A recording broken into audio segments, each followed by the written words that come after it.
All right, so I want to tell you about a 25-year-old farmer named Jin-song Kim. He decided to build a life in a place that, honestly, everyone told him to run away from, and in a job everyone swore was a dead end. But, as you're about to see, he didn't just survive there. He actually created a blueprint that might just change everything we think we know about farming. So, right off the bat, this was the reaction from his own family. You can just feel the weight of that, can't you? You have to understand his parents and grandparents, they came from a generation where farming meant one thing: back-breaking labor with almost nothing to show for it. So to them, his dream didn't look like a bold new adventure. It looked like he was choosing to go backwards. And yet, here we are. Look at this number, 103 million won. That's about 75,000 US dollars. That's the annual revenue from his strawberry farm. It's pretty much the most powerful answer he could have given to all that doubt. So the real question is, how on earth did he get from, "Why would you do that?" to this? Okay, so his unlikely ambition. To really get his story, first we have to appreciate the kind of social hurdles he was up against. This wasn't just about figuring out how to grow a good strawberry. It was about fighting this deep, deep cultural belief that choosing to live in the countryside was, well, choosing a life of failure. And this right here, this is the whole battle in a nutshell. On one side, you've got the old story that his parents knew by heart. Constant hard work, being all alone, and never knowing if you'll have enough money. But Jin-song? He was writing a totally new story. One that's powered by technology, centered on community, and, as we saw, incredibly profitable. He wasn't just planting seeds in the dirt. He was planting a whole new idea. And this quote just says it all, doesn't it? The same friends who used to make fun of him are now curious, maybe even a little jealous. You know, success is a really powerful argument. And his success is actually changing the story for his whole generation. They're not laughing anymore. Now they're asking for a job. So how did he pull it off? I mean, it wasn't just pure grit and a dream. Jin-song had a totally modern toolkit at his disposal, a mix of some really cool technology and really smart government support. Let's break down how all those pieces fit together. Now, here's the key thing. He didn't have to figure this all out on his own. He literally just walked into his local ag tech center with a ton of passion, and they met him with a clear roadmap. They said, "Here, you can lease this high-tech farm. We think you should grow strawberries. And, oh, by the way, here's a grant that will cover your startup costs and your living expenses for 3 years."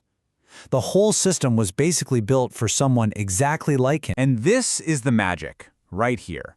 This is the engine of his whole operation. His smart farm is less about a shovel and way more about a smartphone. He can control everything, the temperature, the humidity, the vents, the curtains, all from his phone.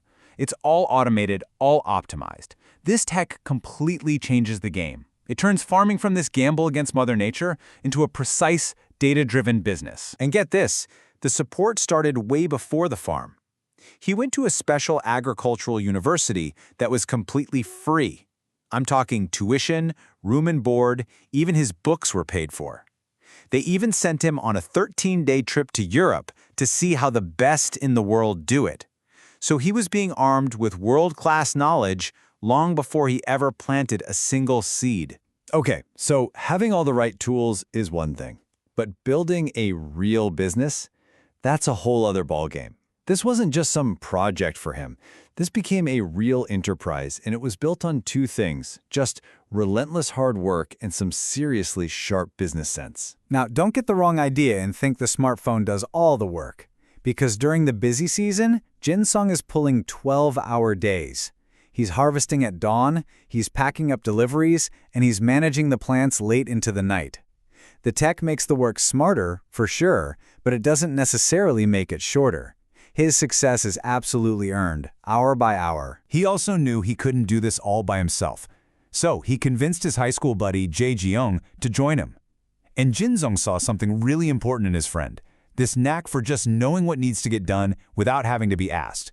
He wasn't just looking for help, he was looking for a real partner. And their dynamic is just perfect. Jin-song totally admits he's the impulsive one, the guy with 100 new ideas, always starting something. Jae-young is the steady hand. He's the one who actually helps build and finish those ideas. They even took a personality test during a training course that confirmed it. The person running it said their personalities were a perfect match for a business partnership. And this, right here, is what really sets him apart from the old story. Jinsong's mindset goes so far beyond just growing a crop. He thinks like a startup founder, constantly on the lookout for new ways to make money and innovate. I mean, just look at this list. It's incredible. He sells directly to customers, so he keeps all the profit. He's turning the farm into a destination with things like cake-making classes. He's literally in a lab developing new products, like freeze-dried strawberries. He's even figured out how to plant melons after the strawberry season ends, to keep the farm productive year-round. And he obsesses over the packaging, making his strawberries a high-end, giftable product. Every single one of these is a smart business move. So when you put it all together, his personal ambition, the tech, the partnership, you start to see this really powerful new model take shape. It's this perfect storm, this synergy between one person's drive and a public system that's designed to supercharge it. You have to hear this story, it's wild. The county governor just shows up at his farm one day for a visit. Jinsong, not wasting the opportunity, tells him straight up, "Hey, this lease term is too short. None of us young farmers can build a real foundation in just a few years." And the governor, right then and there, promised to get the lease extended. That's not slow, clunky government. That is agile, responsive leadership that's actively trying to help. And it gets even better. To get more young people like Jinsong to move there, the county offers special housing for young entrepreneurs. And the rent?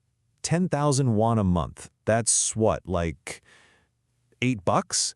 It's basically a statement from the county that says, we really want you here, and we're going to make it impossible for you to say no. And through this whole journey, that local agricultural technology center has been his rock.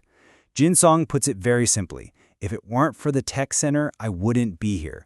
They give him the training, the business advice, and the support that made everything else possible. That combo, public support plus private ambition, that's the real secret sauce here. And he is far from finished. His ultimate goal isn't just about selling a product anymore. It's about selling an experience. He has this vision of a busy, lively farm where families come not just to buy strawberries, but to hang out, to learn something, to have fun. He wants to turn his farm from just a place of production into a true community destination. So, as we close this out, you really have to wonder, is this just a one-off, lucky story? Or are we looking at a genuine, replicable model here? A new blueprint that could mix smart tech, smart government, and ambitious young people to breathe new life into rural communities. Maybe not just here, but all over the world. What do you think?